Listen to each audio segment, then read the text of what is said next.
Hello बच्चों, तो कैसे हैं आप लोग। आई होप मस्त होंगे, स्वस्थ होंगे। तो बच्चों, आज के इस वीडियो लेक्चर में हम लोग कॉम्बिनेशन ऑफ रजिस्टर्स के बारे में पढ़ेंगे।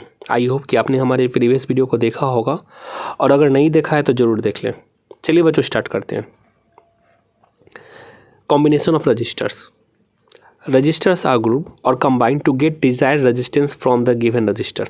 ठीक है, मतलब रजिस्टर को हम लोग कंबाइन कर करके, है ना, हम लोग जितना रेजिस्टेंस चाहे बना सकते हैं, है ना। जैसे 5 को जोड़ के हम चाहे तो 5 से भी कम रेजिस्टेंस कर सकते हैं या फिर ज़्यादा भी कर सकते हैं।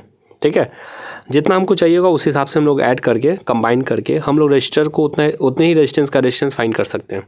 ठीक है, पढ़ते हैं। How do you connect register in different combination. ठीक है, मेनली दे आर 2 कॉम्बिनेशंस। ठीक है, रजिस्टर्स को कंबाइन करने का मेनली 2 ही तरीका होता है। ठीक है, पहला हमारा होगा सीरीज कॉम्बिनेशन। ठीक है, रजिस्टर इन सीरीज, आज हम लोग यही पढ़ने वाले हैं। दूसरा होता है पैरेलल कॉम्बिनेशन।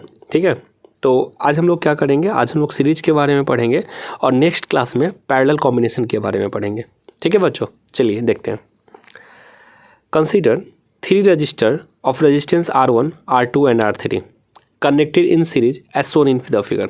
अब इस फिगर को अच्छे से देखिए, है ना।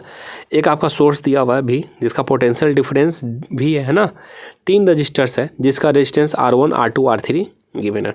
ठीक है, ये तीनों रजिस्टर जो होंगे सीरीज कॉम्बिनेशन में कनेक्टेड है।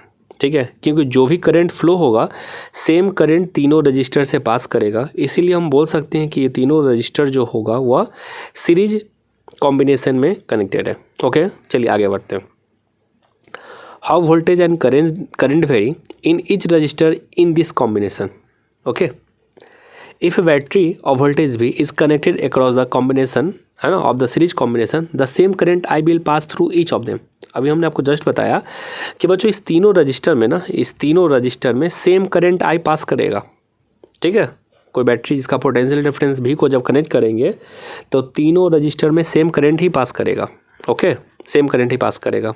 आगे मान लीजिए कि RS आपका इक्विवेलेंट रेजिस्टेंस है ना। Let RS be is equivalent resistance of the series combination, है ना।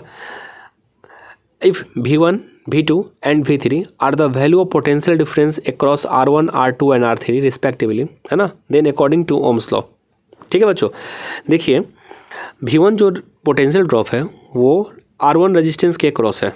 क्लियर, V2 जो पोटेंशियल डिफरेंस है वो R2 रेजिस्टेंस के अक्रॉस है ना। और सिमिलरली V3 जो है पोटेंशियल ड्रॉप वो R3 रेजिस्टेंस के अक्रॉस है। ठीक है, ओम्स लॉ के अकॉर्डिंग V = IR होता है, तो हम लोग V जो होगा टोटल पोटेंशियल जो होगा वो V = IR RS लिख देंगे। RS का मतलब टोटल का, है ना, टोटल का equivalent resistance. V1 = IR1, V2 = IR2, V3 = IR3। ठीक है बच्चों, अब हमारा जो सर्किट का टोटल पोटेंशियल कैपिटल V होगा, V है ना, जो कि V1 + V2 + V3 के बराबर होगा, टोटल पोटेंशियल के सम के बराबर, है ना। तो V1 + V2 + V3 जो करेंगे वह कैपिटल V के बराबर होगा। ठीक है, सिमिलरली आप देख सकते हैं V = V1 + V2 + V3, है ना। तो जब वैल्यू पुट करेंगे तो हमें क्या मिल जाएगा, RS = R1 + R2 + R3, है ना। तो यही हमारा क्या है, इक्विवेलेंट रेजिस्टेंस फाइंड करने का फार्मूला है ना, अगर रजिस्टर सीरीज कॉम्बिनेशन में कनेक्टेड है तो। ठीक है, आज के वीडियो में हम लोगों ने बस सीरीज के बारे में पढ़ा बच्चों। ठीक है, चलिए अब हम लोग इसके बारे में कुछ इंपॉर्टेंट पॉइंट्स को देखते हैं। Thus equivalent resistance of a series combination of register is equal to the sum of individual resistance है। ठीक है, हाँ, जस्ट अभी हम लोगों ने देखा कि RS जो होगा वो R1 + R2 + R3 होगा, है ना।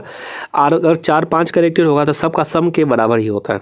ठीक है, in series combination of register same current flow in और रजिस्टर्स। अभी हमने आपको जस्ट बताया बच्चों कि इस तीनों में सेम करंट आई ही पास करेगा। ठीक है, तीनों में सेम करंट पास करेगा, खास बात। और टोटल पोटेंशियल का जो सम होगा वह V1 + V2 + V3 के बराबर होगा। ठीक है, ये सारे बहुत इंपॉर्टेंट पॉइंट्स है, इसे अपने कॉपी पर जरूर राइट डाउन कर ले बच्चों। तीसरा point, from Ohm's law V = IR, मतलब क्या, पोटेंशियल जो होगा डायरेक्टली प्रोपोर्शनल टू रेजिस्टेंस होगा। ठीक है, पोटेंशियल किसके प्रोपोर्शनल होगा, रेजिस्टेंस के डायरेक्टली प्रोपोर्शनल होगा। क्लियर, तो हम लोग बोल सकते हैं V1, V2, V3 का जो रेशियो होगा वो R1:R2:R3 के रेशियो के बराबर होगा। ठीक है, next point, when 2 register R1 और R2 are connected in series, है ना, देन पहला पोटेंशियल ड्रॉप जो होगा वह क्या कैसे निकाल सकते हैं, V R1/R1+R2, है ना। R2 के अक्रॉस जो पोटेंशियल ड्रॉप होगा हम लोग कैसे फाइंड कर सकते हैं भी, R2/R1+R2, है ना। इस फार्मूला को अच्छे से राइट डाउन कर लीजिएगा बच्चों।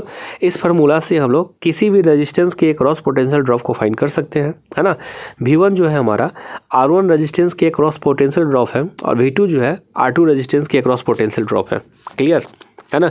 इस फार्मूला का जरूर राइट डाउन कर ले, बहुत इंपॉर्टेंट क्वेश्चन है बच्चों, है ना, बहुत इंपॉर्टेंट फार्मूला है। इससे काफ़ी क्वेश्चंस आप इजीली सॉल्व कर सकते हैं, ठीक है।